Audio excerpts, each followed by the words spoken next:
پاکستان میں ایک زمانہ ایسا بھی تھا جب صرف ایک ہی سڑک پر درجنوں سنیما گھر آباد تھے، جہاں شام ڈھلتے ہی روشنیوں، موسیقی اور لوگوں کے شور سے پورا علاقہ زندہ ہو جاتا تھا۔ یہ سڑک تھی لاہور کی ایبٹ روڈ۔ ایک وقت تھا جب اسے ایشیا کی سب سے بڑی سینما مارکیٹ کہا جاتا تھا، لیکن آج وہی جگہ ماضی کی ایک خاموش یاد بن چکی ہے۔ لاہور کے قدیم اور گنجان آبادی مرکزی حصے میں ریلوے اسٹیشن کے جنوب اور شہر کے تاریخی دروازے کے قریب ایک سڑک واقع ہے جسے ایبٹ روڈ کہا جاتا ہے۔ یہ سڑک روڈ کے قریب سے نکل کر لاہور کے مصروف تجارتی علاقوں تک پھیلتی ہے۔ برطانوی دور حکومت میں تعمیر ہونے والی اس سڑک کا نام ایک برطانوی افسر سر جیمز ایبٹ کے نام پر رکھا گیا تھا۔ ابتدا میں یہ ایک عام تجارتی سڑک تھی جہاں دکانیں، چھوٹے کاروبار اور مسافروں کی آمد و رفت ہوا کرتی تھی، لیکن وقت کے ساتھ اس سڑک کی تقدیر نے ایک ایسا رخ لیا جس نے اسے پورے ایشیا میں فلمی دنیا کے بڑے مرکزوں میں شامل کر دیا۔ 1947 میں پاکستان کے قیام کے بعد لاہور تیزی سے ایک ثقافتی اور فلمی مرکز کے طور پر ابھرا۔ شہر میں پہلے سے موجود تھیٹر اور تفریحی روایات نے فلمی صنعت کو پھلنے پھولنے کا موقع دیا۔ اسی دوران ایبٹ روڈ پر یکے بعد دیگرے سینما گھر تعمیر ہونے لگے۔ کچھ ہی برسوں میں یہ سڑک سینما گھروں سے بھر گئی۔ سینما کے باہر رنگین پوسٹر لگے ہوتے، برق کنک میں جگمگاتے رہتے اور فلمی گیتوں کی آوازیں دور تک سنائی دیتی تھیں۔ شام ڈھلتے ہی ایسا لگتا جسے پورا علاقہ کسی تہوار میں ڈوب گیا ہو۔ 1950 اور 1960 کی دہائی میں جب پاکستانی فلم صنعت اپنے عروج پر تھی تو ایبٹ روڈ فلمی کاروبار کا مرکز بن چکا تھا۔ یہاں نہ صرف سینما گھر تھے بلکہ فلمی تقسیم کاروں کے دفاتر، پوسٹر بنانے والے کاریگر، فلمی رسائل کے ادارے اور سینما مالکان کے دفتر بھی اس علاقے میں قائم تھے۔ کسی نئی فلم کی نمائش سے پہلے اس کی تشہیر کے پوسٹر اسی سڑک پر بنائے جاتے۔ تقسیم کار یہاں بیٹھ کر ملک کے مختلف شہروں میں فلم کی نمائش کے معاہدے طے کرتے اور سینما مالکان یہاں آ کر فلموں کے حقوق خریدتے۔ یوں کہا جائے تو غلط نہ ہوگا کہ لاہور کے اسٹوڈیوز میں بننے والی فلموں کی تقدیر اکثر ایبٹ روڈ کے میزوں پر لکھی جاتی تھی۔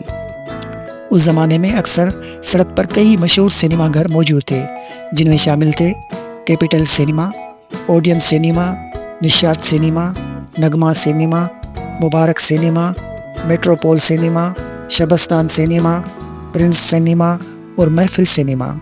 ان سینما گھروں کے باہر ہمیشہ رش لگا رہتا تھا۔ جب کسی بڑی فلم کا پہلا شو شروع ہوتا تو سینما گھروں کے باہر ہزاروں لوگوں کا ہجوم جمع ہو جاتا تھا۔ ٹکٹ کی کھڑکیوں کے سامنے لمبی قطاریں لگتی اور جیسے ہی دروازے کھلتے لوگوں کا سیلاب اندر داخل ہو جاتا۔ فلموں کے پریمیئر بھی اکثر اسی علاقے میں منعقد ہوتے تھے، جہاں اداکار، ہدایت کار اور فلمی صحافی جمع ہوتے۔ ان لمحے میں ایبٹ روڈ صرف ایک سڑک نہیں بلکہ پاکستانی فلمی ثقافت کی دھڑکن بن جاتی تھی۔ فلم ختم ہونے کے بعد لوگ فوراً گھروں کو نہیں جاتے تھے۔ ایبٹ روڈ کی رات دراصل تب شروع ہوتی تھی۔ سینما سے نکلنے کے بعد لوگ آس پاس کے مشہور ہوٹلوں میں جا بیٹھتے۔ گرم چائے اور کھانے کے ساتھ ابھی دیکھی ہوئی فلم پر باتیں شروع ہو جاتی۔ کوئی ہیرو کی اداکاری کی تعریف کرتا، کوئی ہیروئن کے گیتوں کا ذکر کرتا اور کوئی فلم کے آخری منظر پر بحث کرنے لگتا۔ اور جو لوگ ہوٹلوں تک نہ جاتے وہ سڑک کے کنارے لگے چھوٹے چھوٹے ٹھیلوں پر سموسے، چاٹ اور چائے کا مزہ لیتے۔ وہاں بھی گفتگو کا موضوع صرف ایک ہی ہوتا تھا، فلم۔ مگر تاریخ ہمیشہ ایک جیسی نہیں رہتی۔ 1990 کی دہائی کے آغاز میں جب ریڈیو کیسٹ، VCR اور کیبل ٹی وی عام ہونے لگے تو سینما گھروں کی رونقیں کم ہونے لگیں۔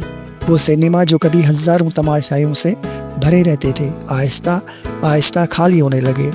ٹکٹ کی کھڑکیوں کے سامنے لگنے والی قطاریں غائب ہو گئیں اور پھر ایک ایک کر کے کئی سینما گھروں کے دروازے بند ہوتے گئے۔ وقت کے ساتھ سینما کی عمارتوں سے وہ بڑے بڑے رنگین پوسٹر اتر گئے جنہیں دیکھ کر لوگ رک جایا کرتے تھے۔ کچھ سینما عمارتیں گودام بن گئیں، کچھ کو مسمار کر کے تجارتی پلازے بنا دیے گئے اور کچھ خستہ حال عمارتوں کی صورت میں آج بھی اس سڑک پر کھڑے ہیں، گویا ماضی کی یادوں کے خاموش گواہ ہوں۔ ایبر روڈ کی کہانی دراصل پاکستانی فلم صنعت کے عروج اور زوال کی کہانی ہے۔